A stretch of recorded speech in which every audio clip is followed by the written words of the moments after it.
So we have a 1.5 volt cell connected to these two ends of this carbon paper. That's our first point. And it says that the negative terminal is connected to the 16 centimeter wide side. So the negative terminal is connected there. So that would look something like this. There's the negative terminal, there's the positive terminal. So that's the first 2 points taken into consideration when we're drawing the circuit diagram. And then for the final point, where it says connect a voltmeter so that it measures the potential at a point 15 centimeters from the 16 centimeter wide end. So then we have a voltmeter, one end of the voltmeter here, and then the other end is 15 centimeters from the big side. The whole thing is 20 centimeters long, so therefore the voltmeter should connect halfway between this part of the carbon paper. So that would look like this. So part B is where it starts to get a bit tricky. We're trying to explain how the potential varies with distance as we move that voltmeter, or the terminal for that voltmeter, from the left-hand side all the way to the right-hand side. So as we move this terminal here from one end all the way to the other. And we see that the voltage is 0 to begin with and ends at 1.5 volts. That should make sense. When the voltmeter is in parallel with the entire component, with the entire piece of carbon paper, then we will get the full voltage that is available from the cell. So this is the 1.5 volt cell. We'll pick up all of that voltage when the voltmeter is in parallel with the entire resistor.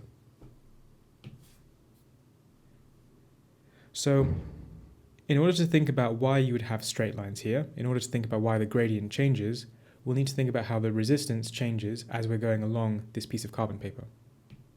So to start with, I'm going to draw two cross sections. So a cross section of this part of the carbon paper and one then of this part. So if we're viewing from this angle, so the carbon paper has some thickness. It doesn't tell us what it is in the question, but it doesn't tell us that the thickness is changing, so we can assume that it is just constant for or throughout the carbon paper. Let's call that thickness T. And the length in this direction is 16 centimeters. So again, this is viewing the carbon paper from this direction. So this is a cross-sectional view of what we see. And then for this part of the carbon paper, it's the same thickness as before, but now the length is 8 centimeters. And yeah, this is, as you can see, not at all to scale. So what's changing as we're going from this part to this part is the cross-sectional area. The lengths are the same. So I'm modeling this as two resistors. Let's call this R1, this is R2. We know that resistance is equal to resistivity times length over area. The lengths are the same, 10, 10. The resistivities are the same because it's the same carbon paper, so the resistivity shouldn't change, it's the same material. But what is changing is the cross-sectional area. So the cross-sectional area here is 16T, and the cross-sectional area here is 8T. So it halves. When going from this to this, from R1 to R2, the cross-sectional area halves. So then we can see from this that resistance is proportional to 1 over area. When going from R1 to R2, the cross-sectional area halves, so therefore the resistance should get multiplied by 1 over a half. So that's how the proportionalities work. You replace the A with whatever factor by which A changes, and then work out what that fraction overall would be, and that will be the factor by which resistance changes. So resistance doubles. When going from R1 to R2, resistance doubles. So we can write that as R2 is equal to 2 lots of R1. So what is the significance of this? What is the significance of this part of the paper being or having twice the resistance of this part?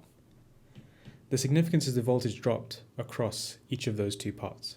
So the voltage will split in the same ratio, so V1 to V2, voltage across here to voltage across here, will split in the same ratio as resistance, which if R1 has half the resistance, or rather if R2 has twice the resistance of R1, then this will be a ratio of 1 to 2. And we're splitting 1.5 volts in that ratio, so we can do 1.5 volts divided by 3, that would be 0.5, times that by 1, we get 0.5 volts across V1, times this by 2, and you get 1 volt across R2, that would be V2. So we have 0.5 volts here, and we have 1 volt here. And this is what we see in the graph. So in the graph we see, for the first resistor, for the first half of the paper, the increase in voltage is up to 0.5 volts, meaning that we have 0.5 volts across that piece of paper, that first half of the paper. And then the voltage increases all the way up to 1.5. So that's an increase of 1 volt, meaning that across the second half of the paper, we have 1 volt dropped across it. So that explains the points. That explains why we have 0 volts to begin with, why it then jumps to 0.5, and then why it then jumps to 1.5. We also have to explain why these lines are straight as opposed to curves. But let's first just write down what we have so far, put it in a way that will get us marks, and then we'll get to the second part of this question.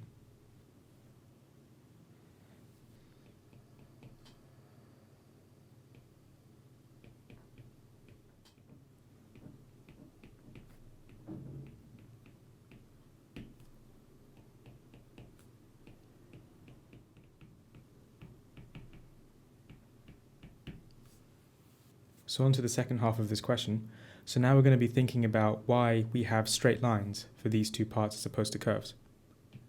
So as we're increasing distance, we're moving along these pieces of the carbon paper. The length is increasing, and we know that resistance is proportional to length. And that's just from the equation resistance is equal to resistivity times length over area. So if we were to go from here to here, we double the length, and therefore we're doubling the resistance. That's relevant because if we think of the equation V is equal to IR, so this is a series circuit. If I go down to here, this whole thing is a series circuit. So then the current is constant throughout each portion of this conducting paper. And if the current is constant, then that means that from this equation, voltage is proportional to resistance. And if resistance is proportional to length, that means voltage is proportional to length as well, just combining these two proportionalities. And if voltage is proportional to length, then that means we should have straight lines for these two parts of the graph.